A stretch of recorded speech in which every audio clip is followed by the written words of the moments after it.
अल्लाह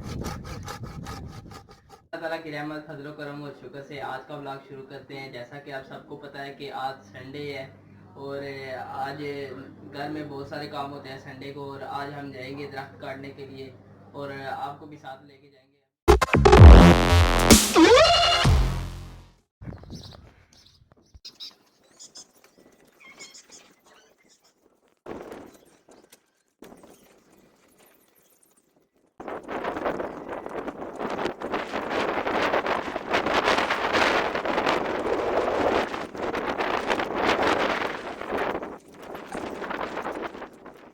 अभी मैं उस दरख्त के पास पहुंच गया हूं जिसको आज हमने काटना है।